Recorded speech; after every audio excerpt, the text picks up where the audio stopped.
Hello, and welcome to this DVD extra. I suppose it should be called Meet Karl Pilkington 2.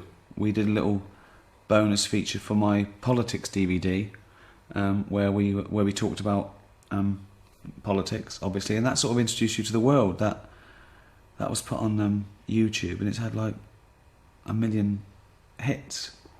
So I think, it's time we did that again, but around science, a subject that, if possible, you know less about than you did about politics, in a way. I reckon I do know more about science. What is science? It's in everything, isn't it? Can't avoid science. It's interesting because people who believe in God say that about God. He's in everything. No, but this is like proper. This is, if people want to believe in God, that's all right. But science is, without science, we wouldn't have any of this. Well, it's almost the antithesis, isn't it? That if you believe in the magic of, God and all his impossibilities and the illogical, and that's science looks at hard empirical facts. See, all that went right off my head. I'm into science. I'm into the weird science. I like the fun of it. There's a lot of fun in science. Let's start at the beginning, the Big Bang. Okay, here, what do you think of this? An atom, right, is mostly nothing. One analogy is it's like a fist in the Albert Hall. So an atom, the size of the Albert Hall, the matter part of it, okay, the nucleus would be a fist. The rest is space, okay? That's one thing. With a fly buzzing around it as the electron, just Yeah, that's great. a charge. Now, when we look at it on that scale, it's easy to understand that all matter that exists, everything in this universe, was once in the space many, many times smaller than an atom. Yeah, it doesn't make any sense. That doesn't. No one. Most people watching this are going, I don't get that. My head hurts. What else is on? Everything in the universe could be crammed into the tiniest thing imaginable. And that was sitting there in the beginning of time, right? 15 billion years ago, right? And then it expanded into a universe in a few minutes. But was there minutes then? No. So we don't know then. We don't know how long it took. Not that it matters, I'm not bothered. It's here now. And that's what I'm saying to you. It's all amazing, that. The Big Bang thing. I've said to you, was it a Big Bang, or was it just because there was nothing else there to drown out the noise? At the end of the day, it's that whole thing, innit? The noise. Was there even a noise if no one's there to hear it? Don't be worrying about all that stuff. Leave it to Stephen Hawking to do it. Of course he can sit there and think about it. He's got nothing else to do. Let him get online. Oh, it's great to think. I like thinking, but my world's too busy. I've always got to be doing other things.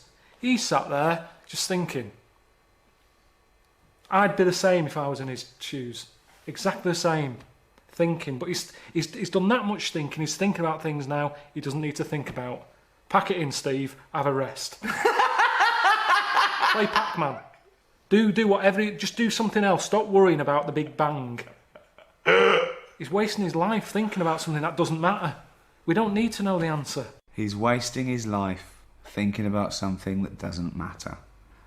Good. It doesn't matter, does it? In your life of things that matter, where would you put the Big Bang? No, but then where do you We're draw not the here for line? long enough. Well, we're not here for long But enough. then nothing matters then, does it? So It does, yeah. What Things does? matter. What matters? Well, keeping people happy. Okay.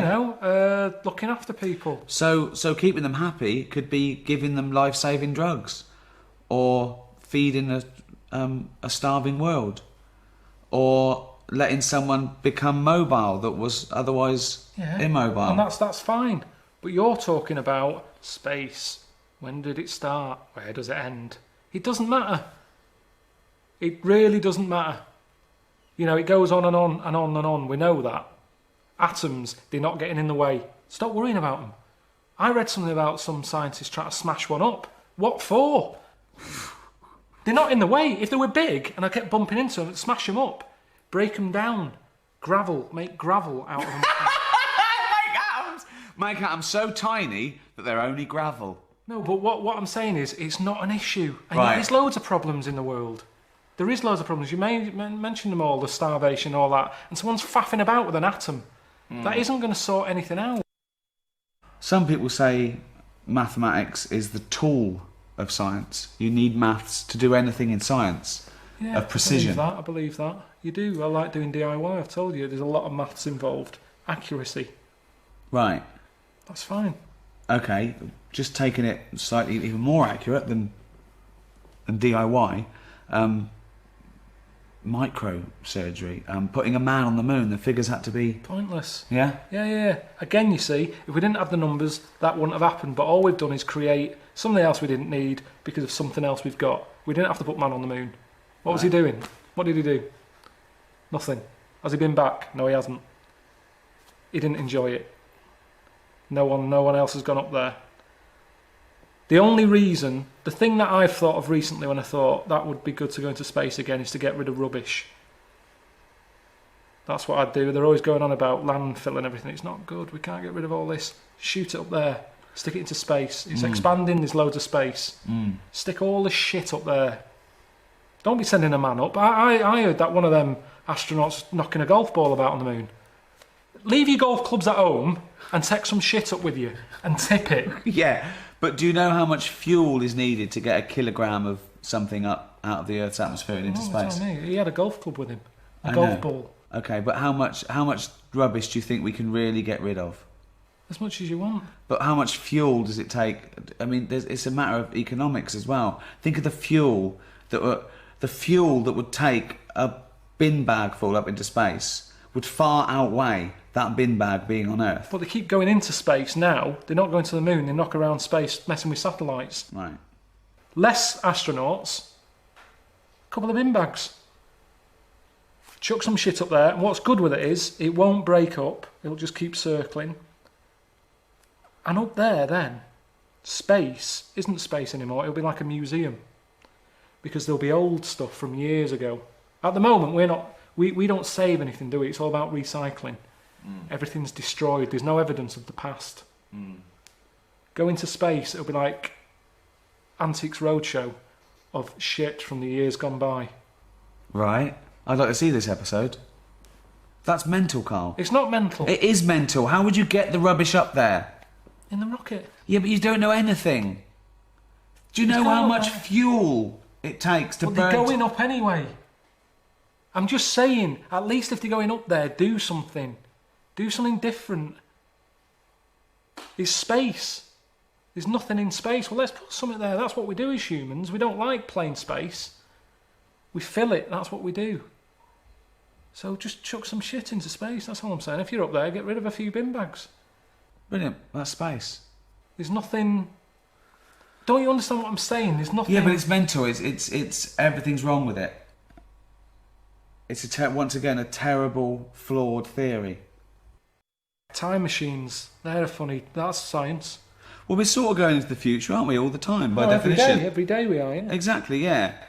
But I'm talking about people want to do big leaps, don't they? Yeah. I met a scientist once, you know, old fella I met, proper scientist. He said he'd love to get in a time machine. Patrick Moore. No, Wolf. Heinz Wolf. All right. I met him, he said, I'd love a time machine. Where would he go, back or Yeah, forwards? back. He said he wanted to go back, because he asked me, he said, where do you want to go? And I said, I think I picked a holiday that I had. So you went back 5 or 6 years? Because I knew exactly what I'd be going back to. I enjoyed that week.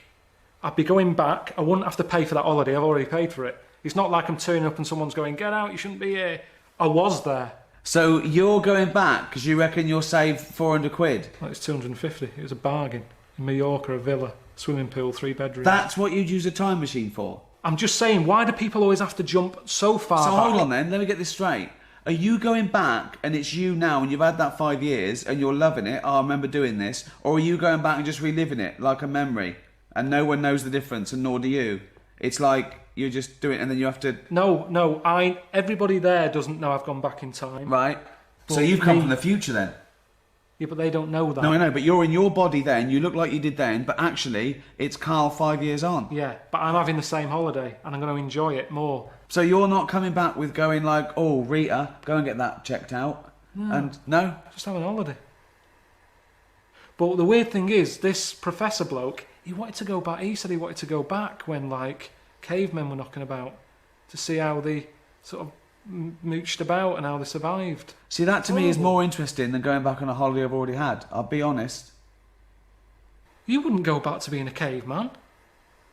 You'd hate it. You'd be going, oh God, send me back, and they go, no, you've got to stay here for a bit. It's an expensive Like machine. 10,000 years. Yeah.